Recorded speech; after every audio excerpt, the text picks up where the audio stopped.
Hello and welcome to the Oakland County Megacast. I'm Tyler Keefe in the studios of our flagship stations, 89.3 Lakes FM and Civic Center TV. In addition today, as always, on Birmingham Area Municipal Access, our TV channels, Comcast, Channel 15, and AT&T, Channel 99. On the radio, 89.3 Lakes FM, and in Bloomfield Hills, on 88.1 WBFH, The Biff. Also today online, as always, CivicCenterTV.com. Click on our Watch Live link or watch on the small player at the top right of our homepage on CivicCenterTV.com. And on Facebook today on our pages, once again, Facebook.com/CivicCenterTV15 and Facebook.com/LakesFM. And as always, joining me from her home studio in Keego Harbor is Ronnie Dahl.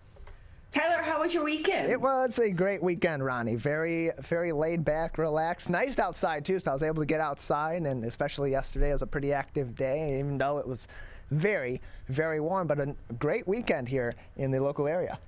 Oh, my God. Yesterday was such a teaser for spring, wasn't it? What an amazing day. Yeah, yesterday was a really nice day. Very warm, very summer-like day. It was very nice outside, and I think a lot of people probably enjoyed that little taste of summer after we've had a few cold days over here in the local area over the last couple weeks.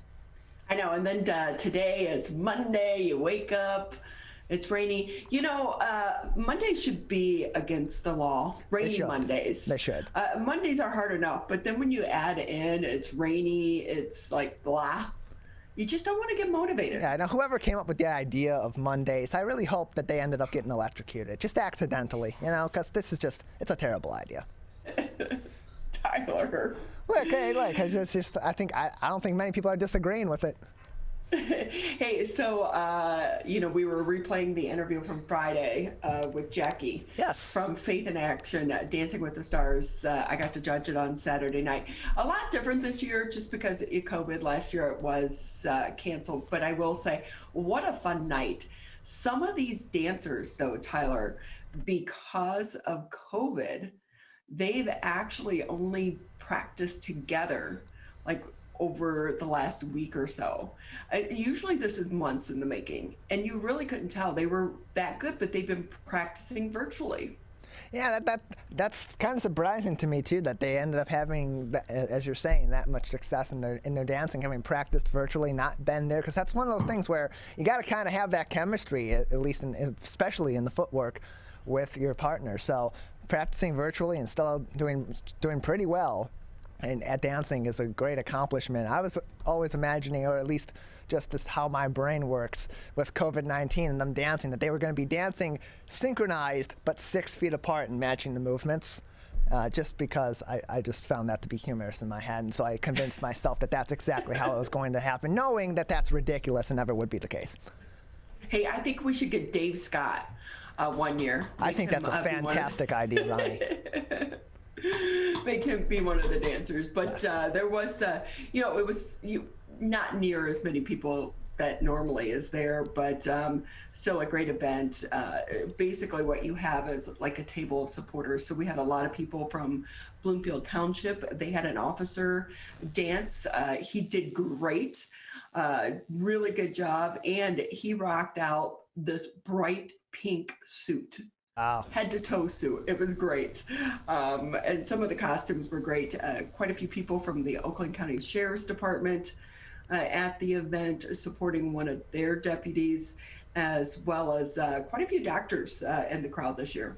Yeah, good to know that there was a good turnout there. Not the best turnout ever, but you know, it's a fun event and it's for a good cause, and people had a good time, and that's the biggest thing right now is people are looking to have a good time, some nice fun, but safe fun as well out in the community as we continue through this pandemic. Yeah, I was talking with the the audio team that was there, and they said that before COVID, it was the last event they did, and then this has been the first one that they've done. So over a year, they've been in lockdown mode. So, you know, we kind of forget, as so many of these businesses, as we all continue about our lives and starting to get back to normal. Well, it's different. There are some businesses out there that are really still struggling. Yeah, it's tough. It's different for every single business, for every single organization and nonprofit out there. They've had to change their ways over the last 14 months plus as we've gone through this pandemic and find a way to continue on while doing, in many cases, something completely different or something that they never would have otherwise been doing in order to keep in business and keep their community and the local community in general engaged. So good on them that they've been able to do that they've figured out a way, that they've persevered and somehow still been able to get these events and keep their business afloat. Well, more help, though, Tyler, is going to be coming to the restaurant industry. So businesses across the hard-hit restaurant industry starting today can apply for their piece of the $28.6 billion being offered in grants earmarked to support in wake of the pandemic, because it's going to start at noon today. The Small Business Administration, or SBA, will open the application process for the restaurants, bars, and other food service operators to apply for the Restaurant Revitalization Fund, or RRF. And they can do that on the SBA's website at sba.gov. So as part of the recently passed American Rescue Plan Act, the RRF fund is supported with $28.6 billion in grants meant to infuse funds nationwide into the industry that was decimated due to shutdowns, capacity limits, and curfews because of the pandemic. So the businesses can pre-register for the application process. I know some business owners have already done that. And again, it goes live today at noon. The website includes a sample application program guidelines and information on how to apply. And so an eligible business can use the funds for operating expenses, including payroll, rent, mortgage, utilities, maintenance, constructing outdoor seating, and food and beverage expenses. And during the first 21 days, the fund is giving priority and direct relief to women, veterans, and otherwise socially and economically disadvantaged individuals. It also includes $9.5 billion in set-asides for smaller businesses. And when we think about that number, $28.6 billion with the B, it seems so large. However, you have to remember this is for the entire nation. That money, just like so many of these other grants, I anticipate it's going to go pretty quickly. Yeah, we've seen that with a lot of other relief programs of many different kinds, those that have been specific to certain sectors and those that have been more general to the wider business community across the country, that these funds have gone really quickly, whether that be a national program, a state program, or a local program through various counties. This money does go quick, and there are a lot of businesses, most of these small businesses, that are in need of these funds and are going to be applying and are going to be aggressive in pursuing these funds. So $28.6 billion, it's a ton of money, but when you think about every small business or the majority of all of our small businesses across the United States, across all 50 states and territories, going for these loans and these grants, that money's going to go pretty quickly. And in some cases it's going to be helpful to continue on operations, but for a lot of these businesses, that especially the ones that get into the grant program late, if at all, in some cases it's an insignificant amount of money for them. And we do know this is different than back at the beginning of the pandemic when they had the PPP loans. Yes. For so many of the businesses. This is different. These are grants, and they just have to be used for certain things in order for the businesses not to have to repay them. But we also know there were a lot of businesses that still got the PPP loans, but it just wasn't enough to keep them afloat. Maybe if it was only, a few months, but we're more than a year into this. So again, we'll see. They'll take anything they can get, but anticipate more and more restaurants are going to probably continue to close. Now, not only facing, some of the reduced sales because of the pandemic and the restrictions and curfews, but also because of a worker shortage. Yeah, a lot of businesses across all sectors are having staffing issues. Just yesterday, I was at the Kroger up the street here on Orchard Lake Road doing some grocery shopping for my dad, and they had maybe two or three registers that were open at the time around 6 o'clock. I was standing in line there for probably a good 35, 40 minutes waiting to check out, just with had maybe 10, 15 groceries in total. And that's something we're seeing at a lot of businesses right now. And so these grants may provide funding that can be used, if it's an eligible use, for more competitive pay to try to convince people to get off of unemployment and get back into the workplace. And that may help a lot of these businesses that are getting by, but their biggest problem right now is staffing. And for others that are financially struggling, if they're able to get a significant amount of money here, or at least a decent amount of money that can help them get by another month, that could buy them enough time to continue to survive. The minimum here is $1,000 for businesses who can meet certain conditions, as is said on SBA.gov, or you can get access to these grants. That's not going to help. That minimum won't help very many businesses, but they're able to get a decent amount. This could be helpful in a number of different ways, whether it be staffing, whether it be improvement needs, whether it be financial needs to meet COVID-19 situations. This could be very helpful for a lot of small businesses. That's if it goes to small businesses that are actually in need, unlike we saw with the PPP program earlier on in the pandemic, where a lot of larger companies got access to PPP loans. Some of them did end up getting in trouble later on, but there's a lot of fraud that went on there. Michigan high schools are going to be hosting vaccine clinics. Some are already doing so. So vaccination clinics are popping up in high schools across Michigan as health officials scramble to immunize 16 to 18-year-olds from COVID-19 before the school year ends. So the effort is key to tamping down the spread of the coronavirus in Michigan, which currently has the highest infection and hospitalization rates in the nation. And to meeting the vaccination goals, the governor has linked to further loosening pandemic restrictions across the state. So when it comes to the state's youngest and soon to be adults, there's plenty of work ahead in helping to get the state to herd immunity. As of Friday, half of Michigan residents 16 and older had at least one dose of COVID-19 vaccine, but that number fell to 29.7% for residents in their 20s and is even lower for teens aged 16 to 19. It's about 25.9%, fewer than 1 in 10 teens have been fully vaccinated. And so far, the high school vaccination clinics are being organized through the local health departments. Now, we do know that possibly this week the FDA could come out and approve the Pfizer vaccine, which is the only one approved right now for those 16 years old and up. They could actually approve for 12 to 15-year-olds to start getting vaccinated as well. Yeah, that would be very helpful in the vaccine process, at least trying to get to that herd immunity point, as we have hit a lull. And we've seen that a lot of the problem areas here in Michigan over the last 7 months, and definitely through this most recent spike, have been in younger populations, in high schools and in young adults as well. So being able to get more high schoolers vaccinated with, of course, approval from the parents if they are not of majority age, that's going to be very helpful in getting us closer to that herd immunity number. And I think that there's going to be a lot of younger people that are going to be more willing to get the vaccine should they have approval from a parent. And with high schools running these clinics, it's easy access as well.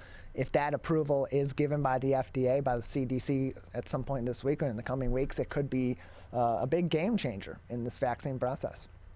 Especially for some of the teens, because this time of year, it's about tradition, proms and not homecoming, but proms and graduation parties. So maybe if more and more teens are vaccinated, they'll feel more comfortable in attending some of these events that traditionally come along with the end of the school year. Yeah, and it may give leeway to these school districts too, in that case, to hold more of these events in person, or give them options for being in person with larger gatherings than we had in last year, that we already have planned going into this upcoming summer, which I think the school districts would welcome after a year of losing that tradition. It's just as big of a day for the parents and, of course, for the students as it is for the educators who have seen these kids through their journey, through all levels of schooling, especially at the high school level when they're getting to that point. And having those rites of passage and those traditions come back, I think would be a big morale boost for everybody. I liked how Oakland University prepared for their graduation by doing it as a drive-in. Yeah. That was very creative. I know my niece graduated this weekend from the University of Michigan, and the students were allowed in the big house, but family and friends were not. So there was a link to be able to watch it. And I have to tell you, Tyler, I lasted like a few minutes. It was just not the same, and no real dynamic speeches either, and a lot of Zooms, and it was kind of like, Yeah. I felt bad for these kids. Yeah, I really like that Oakland University model as well, and it was really nice to hear that idea had come into play, because it's creative. It's something that is somewhat in person, but also has those virtual elements that keep people distanced, but still has those traditional elements as well, where you do drive off to a separate area with the students, and they do get a chance to get out of the vehicle and do their rite of passage walk and get their diploma and shake the dean's hand or elbow bump or however they're going to do it this year, and still engage the families where they can enjoy it together as a family, as normally it would be the families separate in the crowd area and the students all together. And this kind of mixes those together in a really nice way that's creative as well. So this report just coming out, CVS and Walgreens have wasted hundreds of thousands COVID vaccines. That's according to the latest data from the CDC. So the Centers for Disease Control and Prevention recorded 182,874 wasted doses. This is as of late March, 3 months into the country's effort to vaccinate the masses against the coronavirus. So CVS was responsible for nearly half.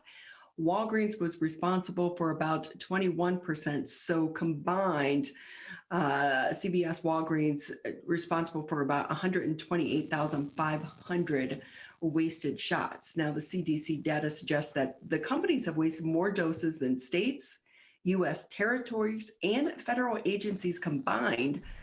Pfizer's vaccine, which in December was the first to be deployed and initially required the storage at the ultra-cold temperatures, made up nearly 60% of the tossed doses. Really no surprise there.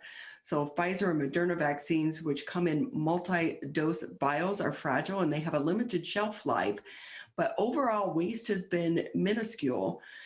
That is known, or at least recorded, because months into the vaccination drive, the CDC has a limited view of how much vaccine is going to waste, where it's being wasted, and who is wasting it, potentially complicating efforts to direct doses where they are needed most, because public health experts say having a good handle on waste is really crucial to detect the problems that could derail the progress and risk lives. And we should note that this is in the very beginning stages of the vaccination process. So we do know there were a lot of logistics and a lot of problems in the beginning, especially with transportation, that is adding to these numbers. But again, they don't really have a great program in place to try to track where the waste is happening and why it's happening.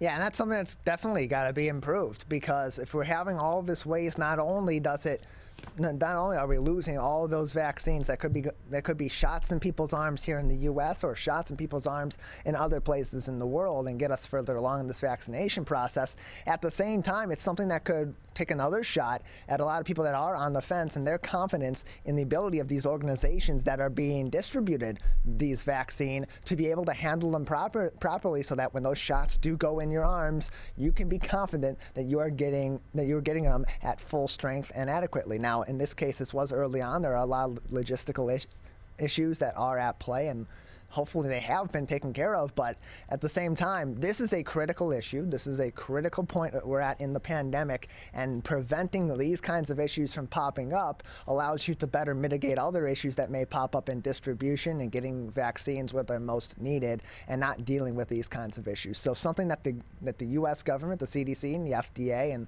the White House need to really get on as soon as possible and try to figure out a way to track where these vaccines are being wasted the most, why they're being wasted, and if they can prevent the wasting of them at those organizations or move them to others that may be more responsible with them. That's something that might be very necessary in order to up the confidence in vaccines and get some of those people that are on the fence off the fence and get shots in their arms, and to prevent these critical vaccines from going to waste. So, of course, you can find the latest headlines. Just go to civiccentertv.com, click on coronavirus. That's where we post the latest headlines each and every morning. Then at the top of the page, we also have direct links to resources to help you continue to navigate the COVID-19 crisis. We're going to take a quick break here on the show. When we come back, we have a great lineup ahead for you on this gloomy, dreary Monday morning. Since you can't be outside, tune in to the Megacast. When we come back, we'll be talking to the director for the Department of Natural Resources. They are selling 100 years.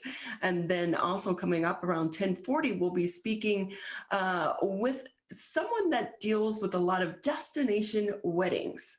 What has that been like, and what is the future going to be for that industry? That's coming up in the 10 o'clock hour of the Megacast. Wearing a mask is more than protection. It's a bridge to better days. The path back to celebrations with family. Nights out on the town with friends. Game days with your favorite sports teams. And the thrill of live concerts.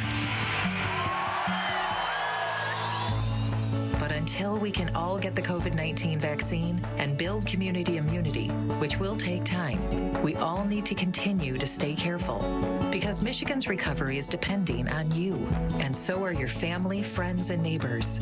So even after you're vaccinated, wear a mask, avoid large gatherings, and social distance. One day in the near future, we will all be able to put this pandemic behind us. But until then, spread hope, not COVID. Learn more at michigan.gov/coronavirus. A message from the Michigan Department of Health and Human Services.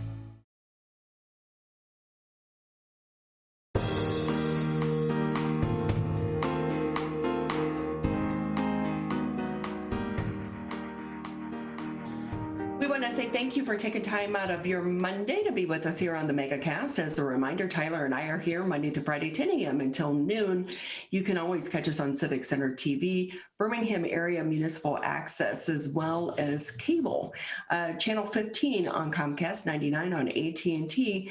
And you can also listen to us on the radio, 89.3 Lakes FM, 88.1 FM The Biff. And we are live streaming today's edition of the Megacast on our Facebook page as well. You know, for one thing, I think that's been great coming out of the pandemic is we are all enjoying and realizing the importance of the nature around us. But for so many of the people that work at the Department of Natural Resources, it's something that they've known for years. Joining us now on the show, we want to go ahead and bring in the director of the DNR here for the state of Michigan, Dan Eichinger. Great to have you with us, Dan. Hey, thanks. Good morning. Thanks for having me on. You by far have one of the coolest jobs. I get that all the time, and it is absolutely true. I have by far the best job in state government and one of the best jobs in the state of Michigan. So, Dan, I know the DNR is celebrating 100 years. A little hard to do in the middle of a pandemic, though. Yeah, for sure. I mean, this is 2021. It's an important milestone for our department. We have so much to celebrate in the state of Michigan from a natural perspective. I mean, we are so defined by not only the Great Lakes, but we have tremendous forest resources in the state. We have a wonderful state park system. And, coming into this year, we had big plans and big aspirations of being able to sort of cut the cake in person, so to speak, and be able to interact with the people who've made that possible. The citizens of the state of Michigan have made these tremendous resources and these assets a possibility for all of us. We're changing things a little bit for how we plan to celebrate, but nevertheless, our parks and our natural areas have always been open throughout the COVID crisis in particular, and we look forward to welcoming the public out on a trail or out in their favorite park somewhere during this celebration year. So with that, Dan, what has the last year been like? I know that you've had an increase in visitors. Yeah, it was kind of a wild year. So this time last year, things were, obviously everybody was kind of struggling to get their footing and figure out how we were going to be able to work and what we were going to be able to do and what the public was going to be able to do. One of the things that was a really big priority for us, for the governor, for our public health officials, was that they knew that people were going to need nature in a way that maybe they haven't relied upon it in recent years. And so it was really important for them to make sure that our public spaces were open, that they were available, welcoming, and that we had the policies and procedures down to allow folks to be able to engage in the outdoors safely. And the public responded. It was an absolutely bananas year last year for outdoor participation. Hunting licenses and hunting participation was off the charts. Fishing participation off the charts. Our parks and our campgrounds, once we got those open, they were full wall to wall. So across every category, people have been finding their way outdoors, and that's really gratifying and reaffirming for those of us who work in this space, that there's something inherent in all of us that just, when the chips get down, we need to get outdoors and sort of recenter, and that's what we were able to provide to people last year. So it felt really good to be able to give that to the public during a very, very difficult year last year for a lot of families. So do you anticipate that's going to continue this year? We hope so. Obviously, we want the global pandemic and that crisis to recede. And one of the things that we hope we're able to sustain through that is, this thing that has awakened in people that, they've found themselves wanting to get outdoors or needing to get outdoors. And, in certain sectors, particularly in the hunting and fishing sector, we've seen some kind of long, sort of very marginal declines over the last number of years, where people are participating in those activities. And a lot of us who, work in this space, not just in Michigan, but across the country, try to figure out what are those things, what are those buttons that we can push or levers that we can pull that they're going to keep people or reinterest people in hunting and fishing. And now we've got an opportunity to do that, because we've got a lot of folks who either came back or they're trying it out for the first time. And so, they've kind of self-selected, and the challenge and the onus is on us now to kind of figure out, well, what do you need from us to keep going with these activities, to encourage others? There may be a lot of business intelligence that we can learn from those folks who have found their way into these activities during the last year. So we got a lot to learn and a lot of work to do to try and capitalize on what it is that we do glean from those folks. We're talking with Dan Eichinger with us here on the Megacast. He's the director for the Department of Natural Resources here in the state of Michigan. And with that, Dan, we also know, while you have more people utilizing our parks, what about staffing issues? It was a challenge last year, and it's actually it's proving to be a bit of a challenge this year. We, particularly for our parks and some of our other divisions, but especially in our parks, it's a highly seasonal workforce, so we hire a lot of people. It's a very competitive marketplace right now for trying to hire folks. There are a lot of other businesses and other agencies and entities that are also trying to hire seasonally right now, so it's extremely competitive. If you're looking for something to do, if any of our viewers are looking for something to do this summer, please come find us on michigan.gov/DNR. If you're looking for a job this summer, throw an application in. We're looking for folks who want to work outdoors and help welcome our visitors into our park. So it's been a challenge. But with that too, I mean, you have something so many other businesses don't. You have Mother Nature surrounding you. It's the best. That's right. It's the best office that you can possibly want to go into. I mean, when I was a kid growing up in the summer, I had a choice between I was a dishwasher, and then I had a choice if I wanted to keep being a dishwasher or be a caddy at a golf course. And I thought, I'm going to go be a caddy because I can work outdoors every single day. So we can offer that. But it's a great place. It's a great place to work. We found a lot of folks who have want to make a career out of working in public outdoor recreation, working in conservation, working in natural resources management. And that's a great way for folks to get their foot in the door.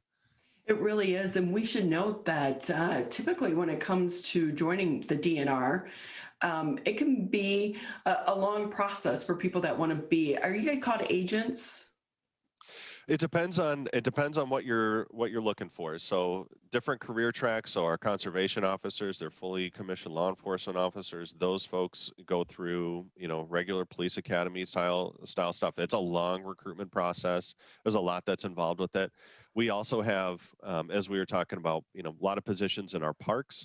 On the maintenance side, or a park ranger, lots of opportunities there. We also have fisheries and wildlife biologists and foresters and forest land managers. And then there are, even if you're just interested in the outdoors, but you're not a biologist per se or a forester or any of those kinds of things, we have folks we need in, public communications and marketing and accounting and all those kinds of things. So if you're interested in this this space, there are all kinds of opportunities for you to really build out a wonderful career and be able to see some of the most amazing places in the state of Michigan and be responsible for taking care of them. We have such a diverse state when it comes to Mother Nature, from the UP down to Detroit. It's like two different countries. It's so different. Yeah, and here we manage, 4.5 million acres of publicly available land, and that's stretched, as you say, Ronnie, from, Ironwood, Michigan, all the way down to, the border with Ohio and Southeast Michigan. There's a lot of responsibility, and there's so much diversity on that landscape.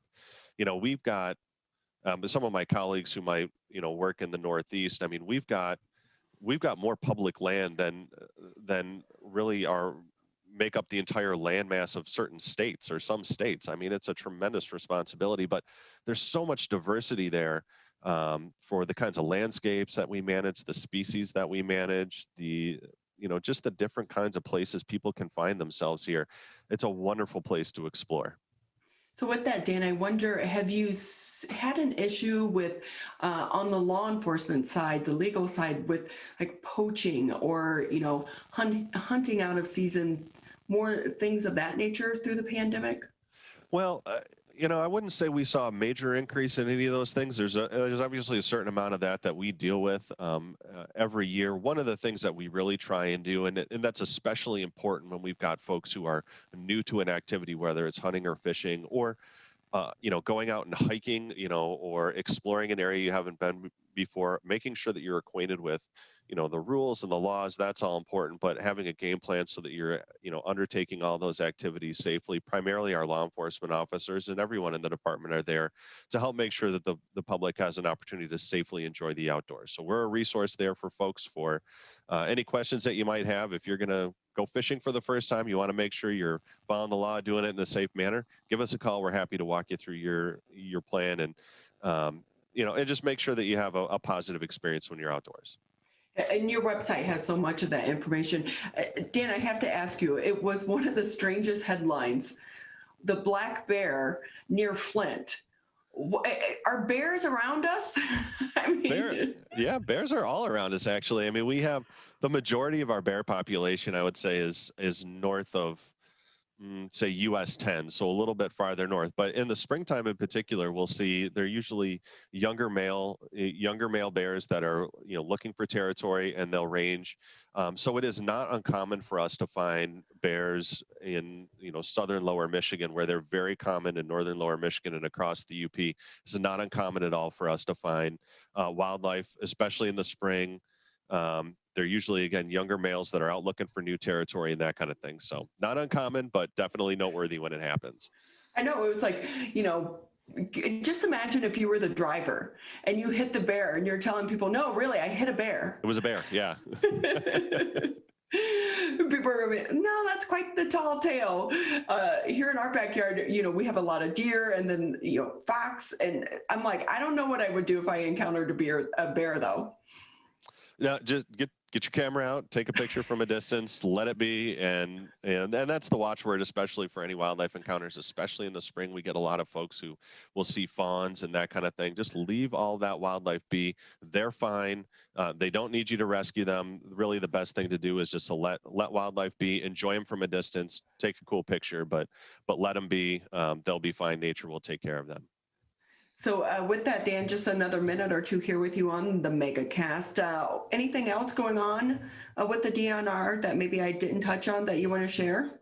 Well, just really the most important thing is that, as we celebrate the centennial year, again, as we weren't able to have some of the events that we planned on, but there really is no better way for people to celebrate 100 years of conservation in the state and public outdoor recreation than by getting together with the people, the special people in your lives, and go find a way to get outdoors, go visit one of our parks, go take a hike on one of our trails, get involved in some of the wonderful activities that we have to offer in the state of Michigan. There's no better way for us to celebrate 100 years of conservation and outdoor recreation than just simply getting outdoors and doing that.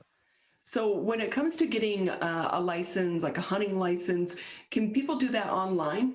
Absolutely. People can just go right to our website, michigan.gov/DNR, and get a license. You get all kinds of information about all the kinds of places that we have to explore. There's information about what's open, what seasons are open during this period of time. If you're looking for trail maps, if you're looking for activity ideas with your kids or that kind of thing, all that stuff is right there. It's super easy to log on to, gather up all that information, and then go have a great adventure outside.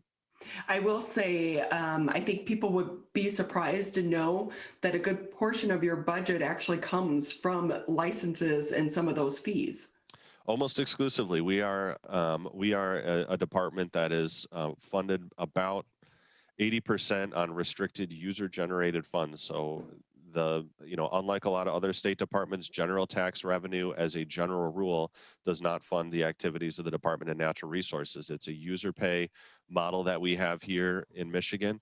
And so it depends on people like all of us buying licenses, going visiting parks, getting that recreation passport, and finding those ways to support these activities, because that's the only way we can do it. Dan Eichinger with us here on the Megacast. He's the Director of Department of Natural Resources. Dan, before I let you go, it's on my bucket list. I want to see a moose in the wild. What's a good time? Anytime, early evenings. If you go up, you got to go to the Upper Peninsula. We don't have them in the Lower Michigan, so you have to go up to the Upper Peninsula. But if you go up to places like east of Marquette, Ishpeming, Negaunee, over that way, there are a few other spots that are pretty notable for seeing moose. I've only seen a moose once in the wild in the state of Michigan, and it was just west of Ishpeming at about 7:30 in the evening in the summertime. So it's just, you got to get lucky, I guess. So what you're saying is I need to start spending a lot of time in the UP. A lot of time in the UP, a lot of windshield time. Yep. Well, thanks so much for being with us. We appreciate your time, but also we appreciate all the work that you and the entire team, what you're doing to maintain our wildlife here in the state of Michigan and our parks, because we are so lucky to live in the state of Michigan. And I think after the pandemic, people have come to realize and appreciate the state and all the resources that we have so much more. For sure. Thanks so much for having me on. Thanks again, Dan. Again, anyone looking for maybe some seasonal help this summer, what a cool job. Go to the Department of Natural Resources website, and you can see the job opportunities posted there. We're going to take a quick break here on the Megacast. When we come back, we're going to be talking about destination weddings in the travel industry right now. That's next here on the Megacast. In times like these, we have to believe in each other. And we believe that you'll do the right thing. When it comes to stopping the spread of COVID. Follow the 3 W's. Wear a mask. Wash your hands. Watch your distance. And when it's your turn to get the vaccine, take your shot. It all comes down to the golden rule. Treat others the way you want to be treated. We're so close, Michigan. We can do this together. Quitting smoking can improve your health, but it also protects your loved ones from secondhand smoke. Did you know there's no risk-free level of exposure to secondhand smoke? Smoke from cigarettes, e-cigs, and hookah can travel through ventilation systems and harm those around you. So clear the air and stop secondhand smoke. Call the Michigan Tobacco Quit Line at 1-800-784-8669. A message from the Michigan Department of Health and Human Services. I want to get back to seeing my grandbabies every Sunday and smothering them with big hugs and kisses. I want to get back to football games with my boys. I want to get back to feeling and touching, connecting with the people around me. I want to get back to family dinners and my grandma's mac and cheese. I want to get back to real grocery shopping, taking my time, walking down every aisle, smelling the tomatoes and melons, having a free sample or 2 or 3. COVID-19 has changed how we live and how we feel. But now, there are vaccines. And they are the first step that let us get back to feeling optimistic about the days ahead of us.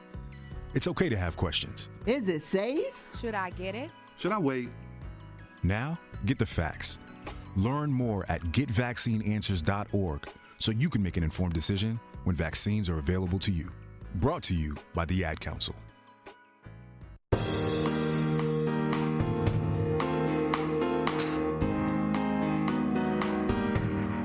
Welcome back to the Megacast. I'm Ronnie Dahl here in my home studios. Mr. Tyler Keith holding things down back there at the studio in West Bloomfield. Just as a reminder, too, if for some reason you can't catch the entire show, we realize maybe you can't tune in for 2 hours Monday through Friday. We do still post the entire Megacast on our website, civiccentertv.com. Just click on Megacast, or if you go to the on-demand section, you can watch the individual interviews as well. For so many people, I think, destination weddings have become so popular over the past few years, but such a hard time for so many brides and grooms over the past year, because you're planning a wedding, but then the country is shut down, and really the global economy is shut down. To talk a little bit more, let's bring in owner and certified destination wedding specialist for EZTravel, Meg LaRou. Meg, thank you for being with us. My pleasure. Thanks for having me. Yeah. So hopefully right now people are starting to be able to plan their weddings. How is it looking? What's happened, what we're seeing, and we just did a bridal show yesterday, so we got to talk to lots of brides in person.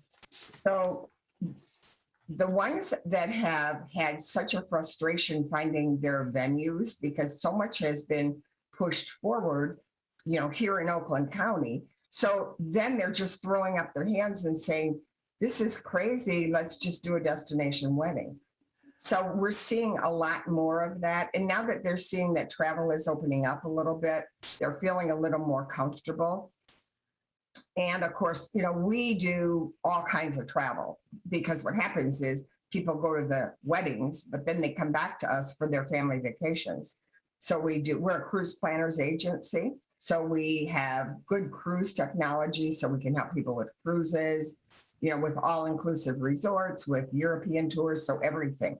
But the weddings, the romance travel, honeymoons, and destination weddings is where we love to work, because a lot of those young people haven't really traveled a lot, And so we can really help them. Like, they really don't know how to travel. They really don't know how to get their passport, or, and especially now, they need more help than ever. So it's really fulfilling, to be able to help them plan, especially weddings. I do the weddings. I love them. And my husband does the honeymoons, and our three other agents do everything. So with that, Meg, if I can ask you, how long have you been in the travel industry? Oh, we've been in the industry about 24 years, but really only selling travel like this for about 9 years. So what has this past year been like for you? Oh, well, it was terrible. I mean, it was, it was just, thank the Lord for unemployment. We had, as travel agents, we get paid after people travel. So when people cancel or push their trips forward 1, 2, or 3 times, sometimes 4 times, people are pushing their trips forward. We had zero income really for about a full 11 months. Wow. So it was really, really tough, and we worked harder than ever, because we had to move so many trips forward. So it was terrible, but it's coming back. We're really quite busy again. Well, that's good to hear, but a little bit challenging, though, for trying to manage the people who postpone, who now want to reschedule, and balance it with new travelers. Exactly. Yeah, it's a lot more time consuming. We feel like we don't have enough hours in the day, Well, being busy makes the days go by. I will say, as someone started planning a wedding and then at the last minute canceled and did a destination wedding to Bald Head Island, North Carolina. And I will say I'm so happy that we made that decision. And all of our guests, it was small, but everyone said they had it was one of the most fun that they've had. So are you seeing a trend in going smaller, especially right now because of the pandemic? Yeah, people are going smaller, and the brides are getting more definitive about what they want. And they're saying, what matters to me is maybe my feet in the sand and whoever can come. And if they can't come, that's okay too. Like they're having to get really, like, if grandma and grandpa or mom and dad won't travel, so be it. This is the wedding I want. And we do a coaching around that, of course, because ultimately I think every bride needs to have her own wedding, not the wedding her parents want her to have. So yeah, that's how it's going right now. So with that, what are some of the popular destination weddings? What are the locations? Because the brides tend to want their guests to only spend a certain amount of money. Like they don't want them to have to go way over the top. So really Mexico is hugely popular. It's really, even now with the pandemic, people are okay with traveling? Oh yeah. We just had a group come back from the Dominican Republic. They had a great time. Yes, people are brides. With that, Meg, I'd be worried that I get stuck over there because I know if you have to take a COVID test and be negative to get back into the States. Yeah, that's what they're afraid of. That's the main thing. And so what we see, maybe a wedding that had 40 rooms, maybe when they actually travel, maybe they have 25 rooms or 20 rooms because some people just can't do that. But yeah, we've traveled so much in the last 5 months, but we're travelers. So we go, and we've been to Mexico, Jamaica, Panama, Costa Rica. So we go where we can work from anywhere. So if we can't come home, that's just fine with us. We always have our computers with us. So Meg LaRou with us here on the Megacast. She's the owner and certified destination wedding specialist for EZTravel. I'm jealous of you right now listing all those places you've been to, even more so because they're all warm destinations. And, the weather's not been so pleasant here in Michigan recently. I know. We're getting such a flurry right now of people saying, send me somewhere warm next week. Really, like next, because it's not, spring isn't happening the way we like it to here. So Meg, with that, if I can ask, when we're talking about destination weddings, are you seeing more people want to stay in Michigan, like maybe do the winery for the weddings? I was in Traverse City this past summer, and I just could not believe the number of weddings and like bridal parties, like, the bridal weekends. Yeah, we see a lot of that. We saw that yesterday at the bridal show. What happens, they just want their guests to be able to drive somewhere. So there's a lot of that. And to be honest, we don't get involved in that kind of wedding. People don't really understand the way travel agents work, but we're paid by resorts or cruise lines or tour companies. We're not very well paid by individual hotels within the U.S. Oh. So we have to earn a living like anyone else. So when people do like a Traverse City wedding, there's not much we can do. If they're a good client and we know them already, we'll reserve a room block for them. But that is so much work for no pay that we only do that type of group block for our good clients that we already know, because we just need to earn a living, and our U.S. inside the U.S. the hotels are not set up to work with travel agents. I learned something new every day. Very interesting. And with that, cruise ships, are people going to start cruising again soon? Yeah, well, the CDC came out with a huge announcement this week. So for cruise lines that want to start sailing in July and August from the U.S., so from the Florida ports, if they have like a high percentage of vaccine, I think it was like 98% of travelers vaccinated, 95% of staff, something like that. I might have that reversed. They'll be able to sail starting this summer, and the others will be able to sail as soon as they do their test runs and report the COVID cases. But people don't really understand that there has been cruising for many months now in the South Pacific, in Asia, and starting from Caribbean ports. And of the 400,000 people that have cruised in the last maybe 5 months, I would say, there's been only 70 cases of COVID, which is a very low percentage compared to just people going about their business on land. So it's a little, in my opinion, become a little bit political, but because the cruise lines have been trying and have had these wonderful things in place to take care of if someone gets COVID, for example, in every port of call, they have to have in place a way they can let the person off the ship into a quarantine space. So that's in place for every single port the cruise lines go to. This stuff doesn't get publicized, of course, you know, we know that, but everyone else just goes, cruises, you know, it's scary, scary, but it's actually going to be very, very safe and has been already proven to be very safe. So with that, Meg, we're talking with Meg LaRou. She's the owner and certified destination wedding specialist for EZTravel. This is why people now more than ever really need a travel advisor, because so many people have stopped using travel agents over the years because of, you know, online.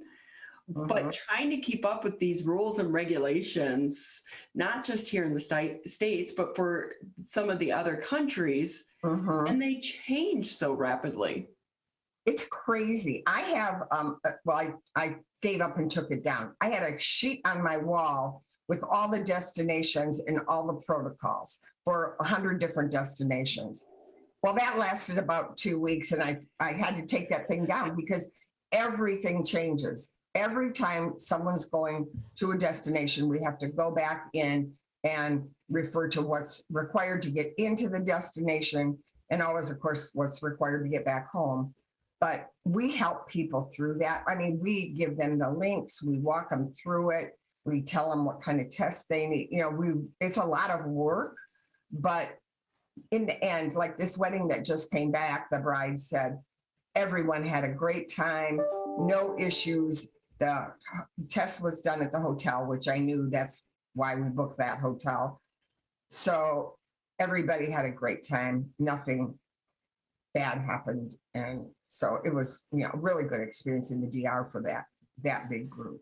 So with that, Meg, do you anticipate that being able to show a vaccination card is going to be required in the travel industry, or do you recommend some of the travelers at least have it because it makes it easier for them?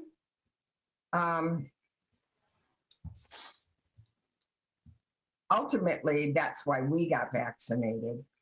But I don't see it. I understand the cruise lines are going to require it, and some airlines may require it. I don't have a crystal ball, but the little card that you get, to me, could be so easily reproduced. I can't see how they could consider that little card kind of proof that you were vaccinated.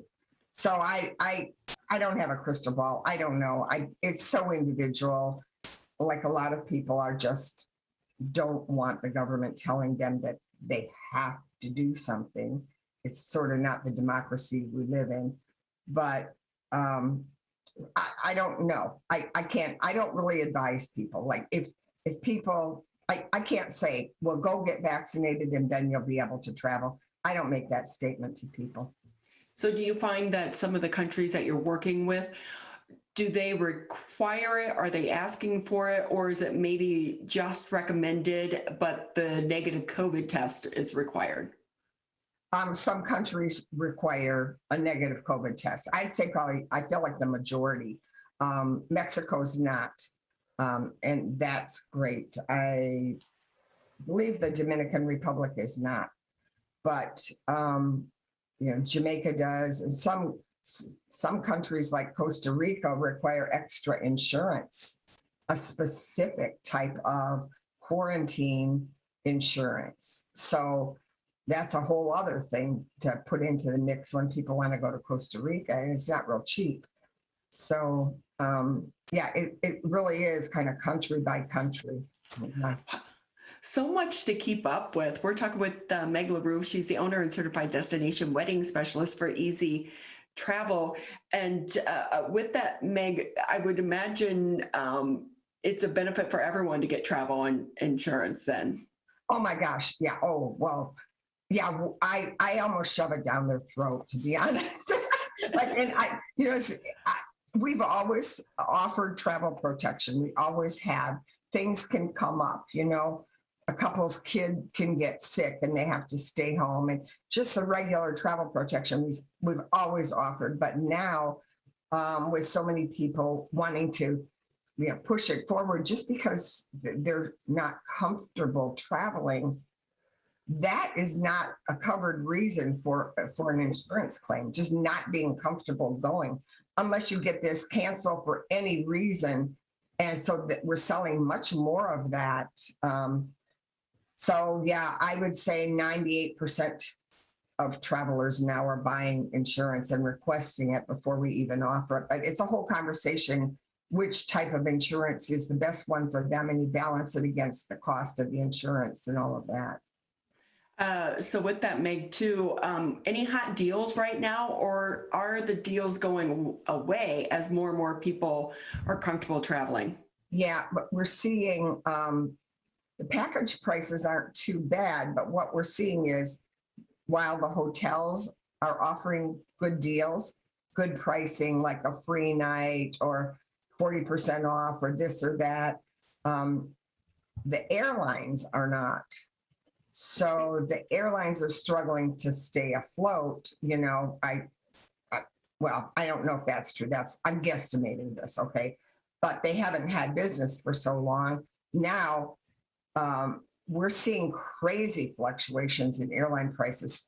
Things that used to be $550 are now $800, or really higher prices just to go to the Caribbean. And so that kind of puts the package back to where it normally is. Like, it doesn't, what we're saving people in their room, they're having to pay in the air. So it's not like there was a time when things first started to open up that it was like, oh, good deals, grab them. That's not exactly what's happening right now. The demand is almost outpacing the supply in the air world for sure. Oh, so with that, the good deals go away. Meg LaRou with us here on the Megacast. Meg, any last minute tips that you can offer before we say goodbye? I would just say, and while we've seen millennials especially using travel agents more over the last 3 or 4 years, that's been picking up anyway. I would say, whatever you do, use a travel advisor. That would be my real, let someone have your back 24/7 while you're traveling. Like, we give them our mobile number. Call me in the middle of the night if something comes up. It doesn't matter.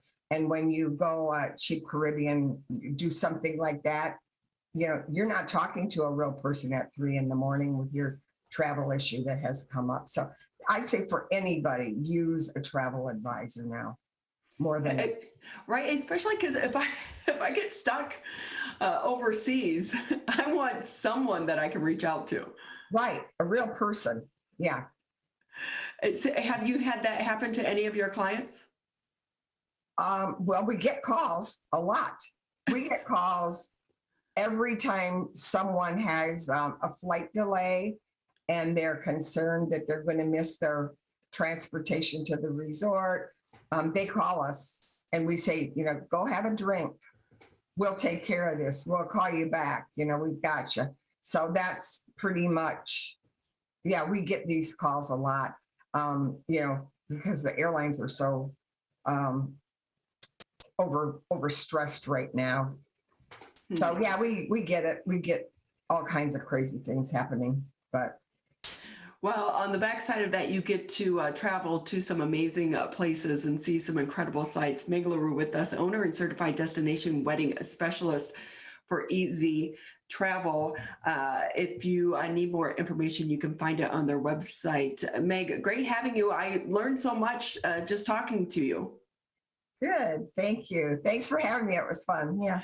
Well, good luck to you and your team as well, because I have a feeling the next 6 months are going to get a little crazy. Yes, for we're all of fastening you. our seatbelts, definitely. You're listening to 89.3 WBLD Orchard Lake, WBFH 88.1 Bloomfield Hills. We're going to take a quick break here on the Megacast. And when we come back, one of our favorite restaurant owners will be joining us here on the Megacast. Over a decade ago, the journey to a COVID vaccine began.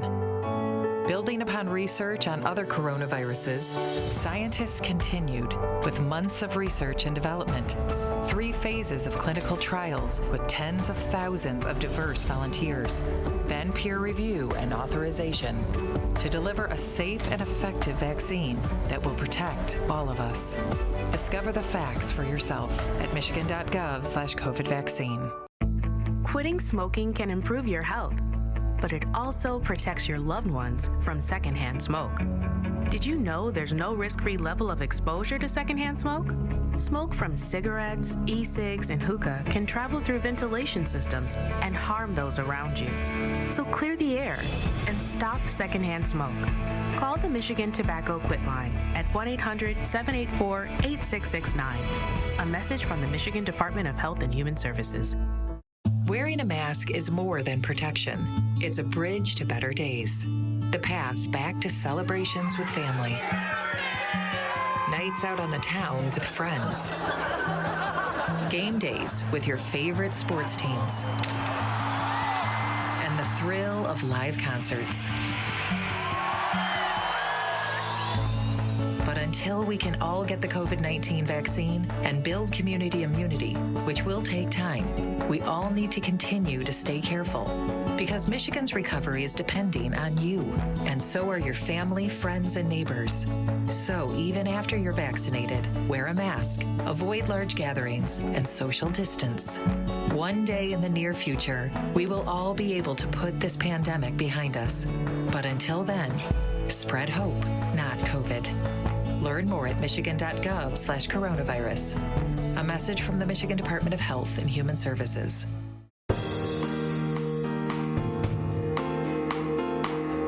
Welcome back to the Megacast. I'm Ronnie Dahl here in my home studios. Mr. Tyler Keefe holding things down back there in West Bloomfield.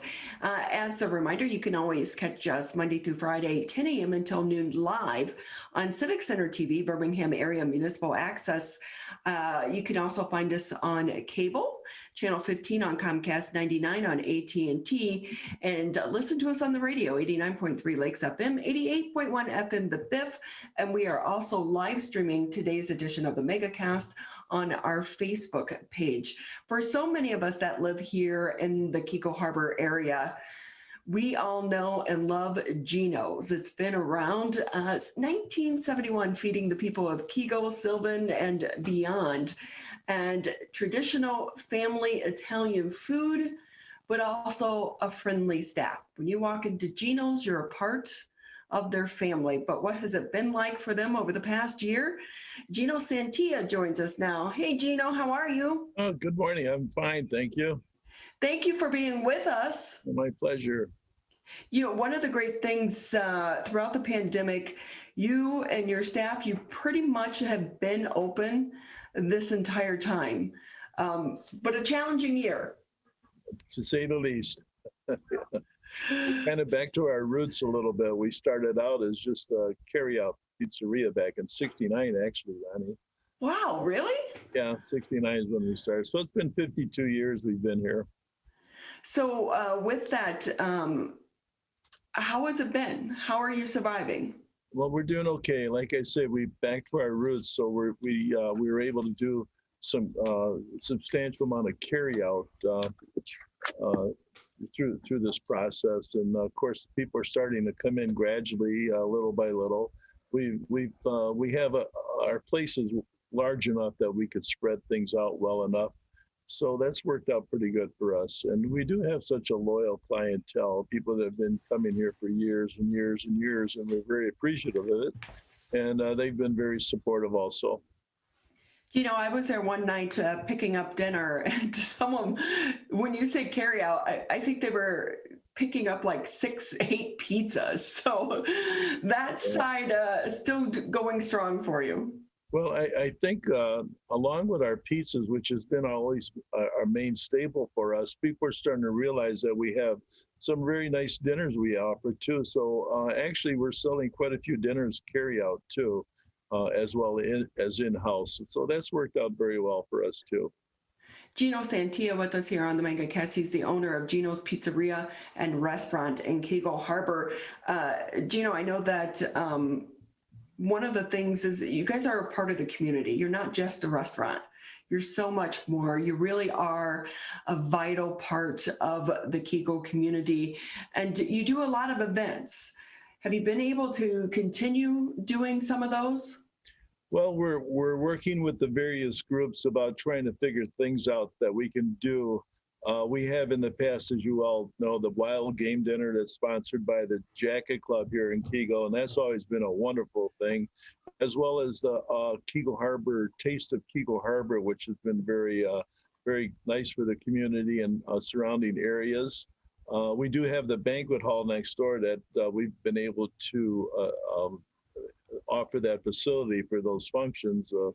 And unfortunately, at this time, we're not using the banquet hall. It's been probably a year and 3 months or so since we've had anything there at the banquet hall with the new guidelines and stuff, with the restrictions and stuff. So when you hear the governor put into place loosening of the restrictions associated with the percentage of people vaccinated, does it give you hope that the banquet hall will be reopened sooner rather than later? Yes, and like I say, I don't think we're going to get the large groups anymore.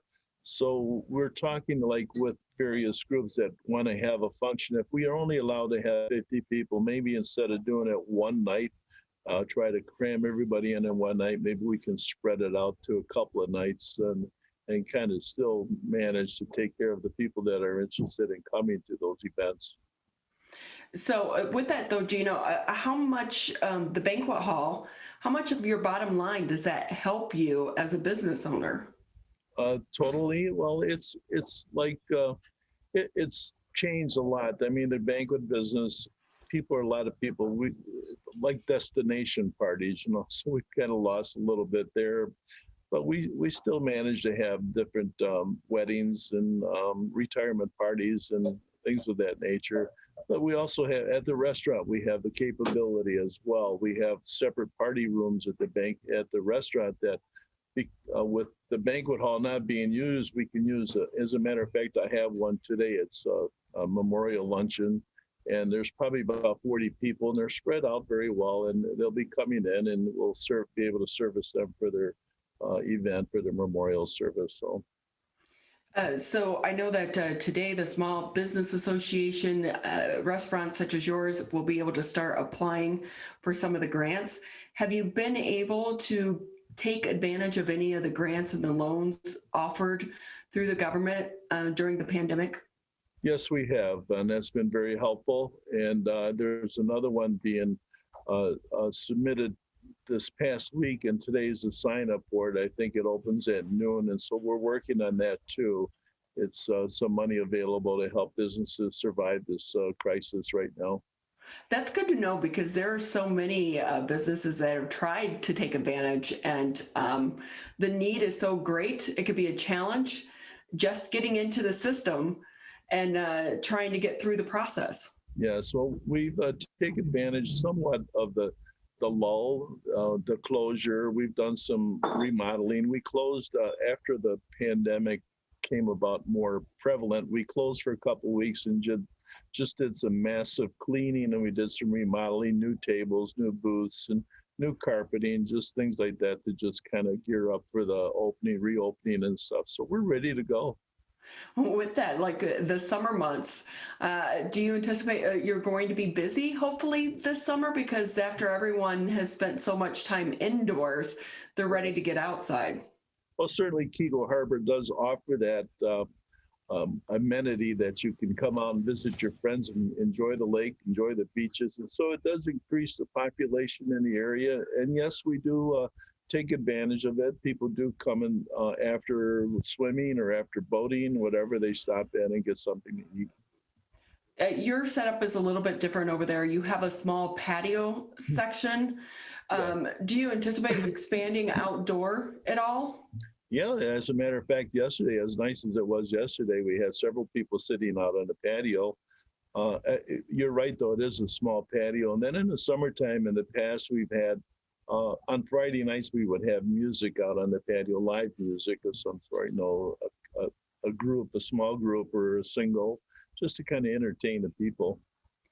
So with that, Gino Santia with us here on the Megacast. He's the owner for Gino's Pizzeria and Restaurant. And Gino, you've been around Keego for a long time. I know there is a master plan, a proposal that's going on right now, a survey that is being taken that would really reimagine Cass Lake, which would kind of go right in front of your restaurant. What are your thoughts on that? Oh, I'm very excited about it. I've been on the Planning Commission as well as the TIFA board, which is responsible for the expenditures for the planner that the city has contracted with, Bob Gibbs. He's an urban planner, and he's great. We got some great ideas. In fact, we have a meeting coming up towards the end of this month with him. It's probably a final meeting, and he's presenting some ideas that we can go with and things that we can do to change ordinances and stuff. So it's kind of exciting, you know. Hey, and I have to ask though, Gino, it's like you see it. I may or may not have taken the survey more than once, but I did it for my husband. I figured my opinion was his opinion, right? Sure. So with that, we've seen some of these proposals in the past, obviously along Orchard Lake, and 10, 15 years down the road, things haven't changed. How long do you think some of this would actually come into fruition? Well, it'll depend on the development. People will kind of realize that Keego Harbor is a diamond in the rough. I mean, we were a city at one time back in the 50s and the 60s. It was a hobnob city to come to, and we're trying to make it back that way again. We'd like to get people to come back to Keego and enjoy the walkable community and trying to encourage new businesses. We've had several new businesses come into the community that are doing very well. We have another one that's just going to be opening up here quite shortly, where the old ice cream place used to be, and it's going to be a little hamburger joint across the street from there. We had a florist just open up, really a nice florist. It's sage green. So we've had some movement, and I think with the potential of the trailer park, we have a major project that could possibly, we're still in working stages with the developer to redo this trailer park into a 5-6-story apartment complex with restaurants and things of that nature for the community. And I think that'll just explode. Keego will just explode after that gets underway and stuff. So we're preparing for it. We're setting the guidelines, and we're getting prepared for it. So with that, Gino Santia with us here, owner of Gino's Pizzeria and Restaurant in Keego Harbor, and also a member of the Planning Commission. So with that, Gino, how much do you think the pandemic has set back some of the development? Well, I myself doing some projects in my own house, I noticed the increase in the cost of material, and I wouldn't be surprised if people are holding back because of that too at this time. But eventually it'll lower, it'll come down, and people will probably start moving forward a little bit more. It's a tremendous, when you decide you want to do something, it's not easy. So it takes some time. Yeah, and you hear arguments on both sides. A lot of people want Keego to stay exactly as it is, a sleepy little community. Other people would like to see more development and turn it into one of those walkable communities. And of course, kind of at the heart of the debate is Roosevelt Elementary. It's 100 years old. There is, a proposal at possibly shutting that school. You're right there next door. How would that impact your business, do you think?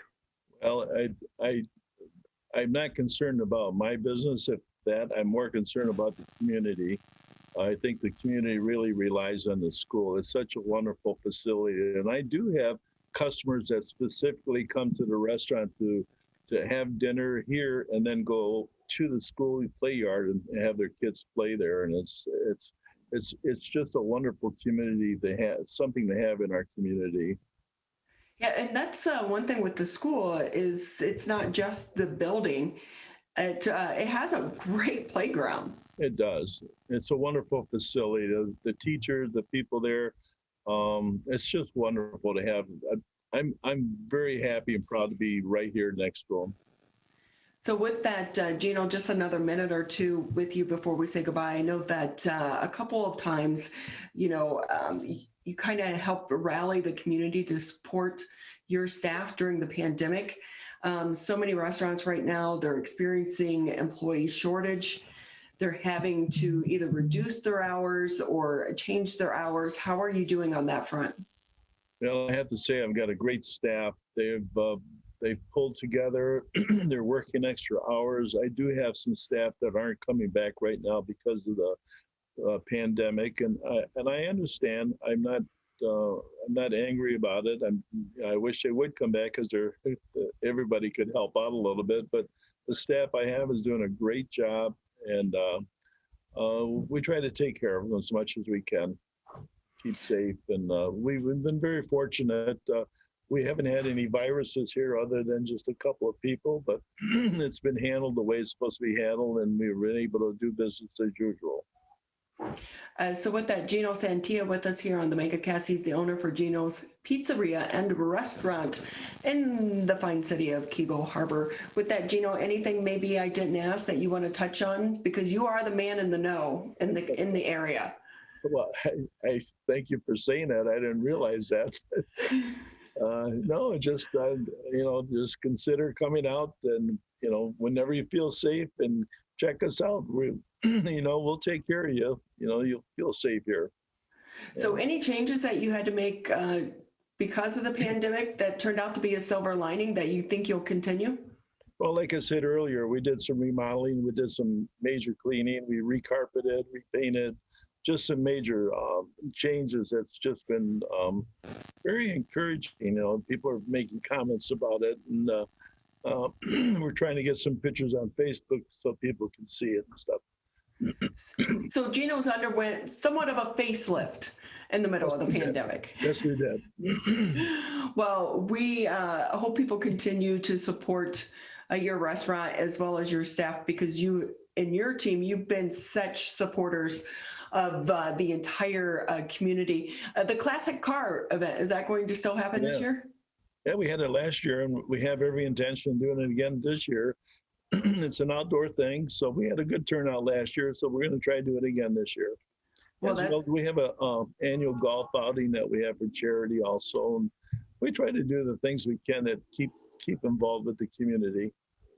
Well, that's good. And with that, Gino, we want to say thank you for your time, and also best of luck continuing to try to navigate the COVID-19 crisis. It's good to have you as such a big voice and such a big part of the Keego community. So thank you. Thank you, Ronnie. I appreciate this. We're going to take a quick break here on the Megacast. And when we come back, we are going to shift the focus of the conversation in the show just a little bit and talk with the president of Beyond Basics and a program that they have going on tonight. That's next here on the Megacast. Finally, I just got my COVID-19 vaccine. I registered with my local health department and they called me. I got mine at the pharmacy and my neighbor got hers from the hospital. I'm not a techie person, so I called the COVID hotline and they helped me schedule an appointment. Get vaccinated with the first vaccine you can. Protect us all. Learn more at michigan.gov/COVID vaccine.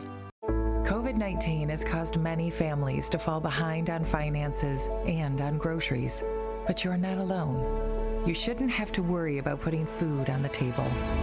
MyBridges offers access to quality food and income assistance to help families across the state get the food support they need. It's easy to apply and easy to start shopping. Apply for services at michigan.gov/MIBridges. A message from the Michigan Department of Health and Human Services. I want to get back to seeing my grandbabies every Sunday and smothering them with big hugs and kisses. I want to get back to football games with my boys. I want to get back to feeling and touching, connecting with the people around me. I want to get back to family dinners and my grandma's mac and cheese. I want to get back to real grocery shopping. Taking my time, walking down every aisle, smelling the tomatoes and melons, having a free sample or two, or 3. COVID-19 has changed how we live and how we feel. But now, there are vaccines. And they are the first step that let us get back to feeling optimistic about the days ahead of us. It's okay to have questions. Is it safe? Should I get it? Should I wait? Now, get the facts. Learn more at getvaccineanswers.org so you can make an informed decision when vaccines are available to you. Brought to you by the Ad Council.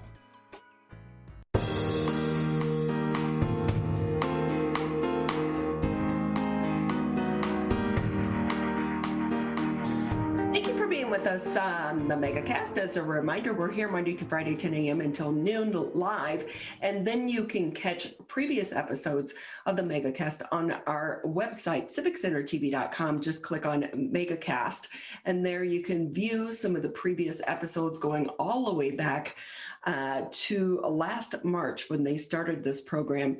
And then if you just need to re-listen or rewatch one of the interviews, if you just go to the on-demand section, that's where you'll find the interviews as well. We are going to shift gears just a little bit here in the show. And for so many Americans, this has really been a tough time. Do you know about 5 to 15% of Americans have dyslexia? And that can cause so many problems for them throughout their lifetime. But early detection can be key to helping them be successful in life. To talk a little bit more, we want to go ahead and bring in Steve Tatum. He is a master curriculum developer for LearnUp and will hopefully be joined by Pamela Good as well for Beyond Basics. We've had her on several times before. But Steve, if we can start with you, thank you for being with us. You're welcome. I'm glad to be here. So tell us, what exactly does a master curriculum developer do? Well, curriculum, I was program director of Denver Academy from 1973 to around 2008.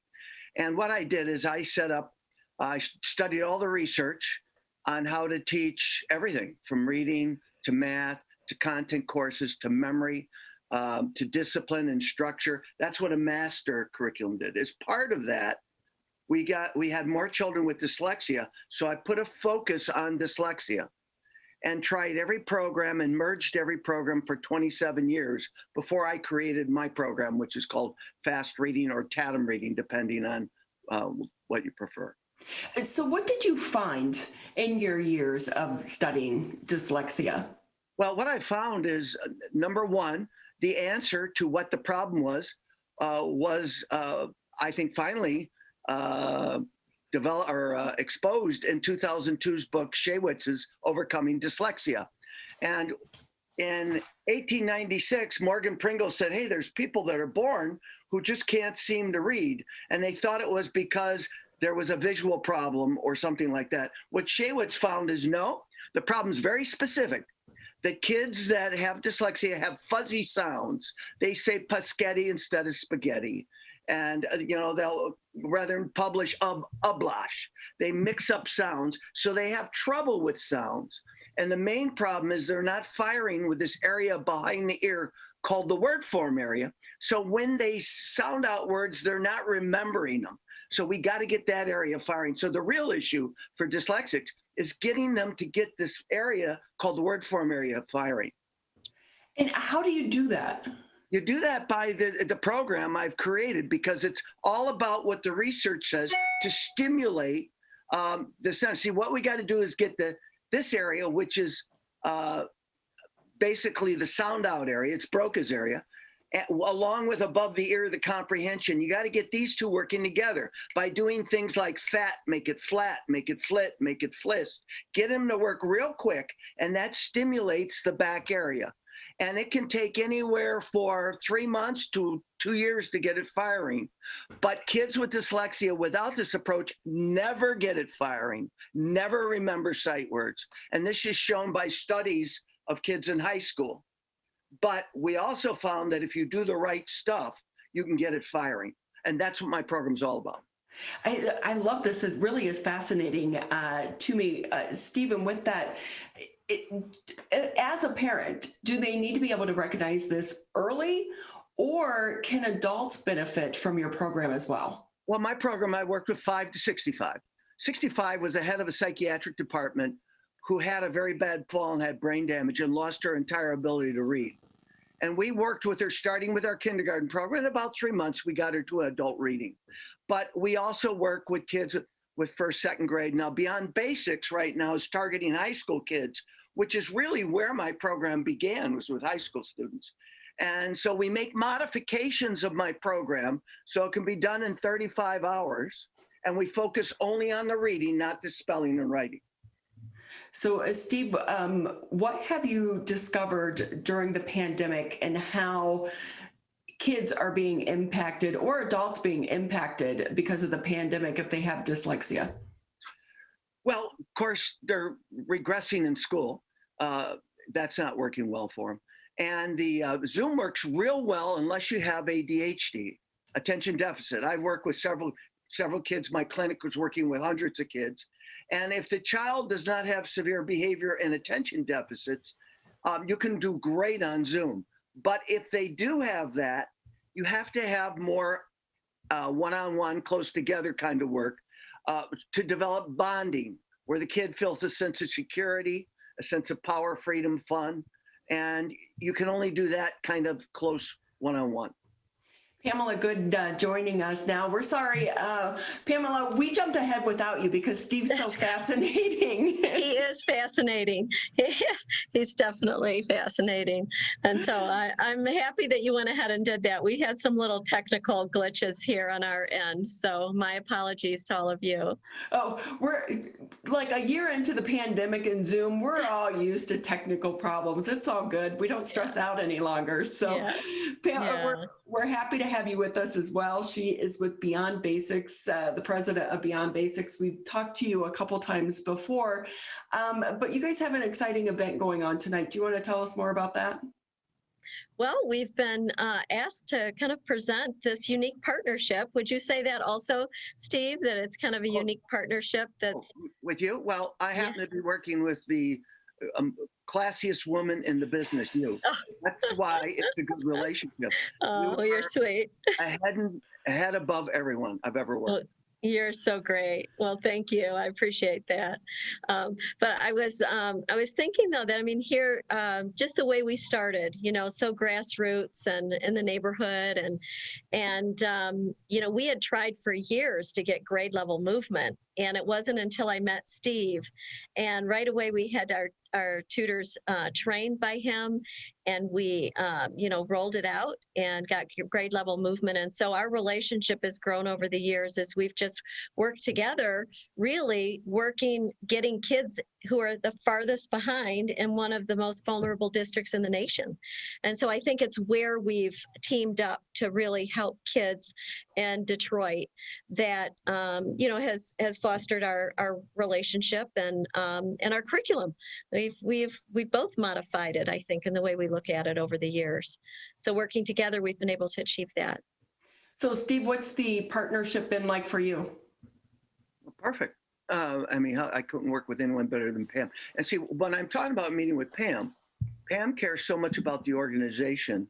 She selects quality people to work with. She's always done that.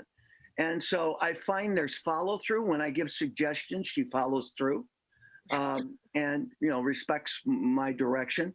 So it's been a wonderful relationship. And I think the key thing is we absolutely trust each other. Yep.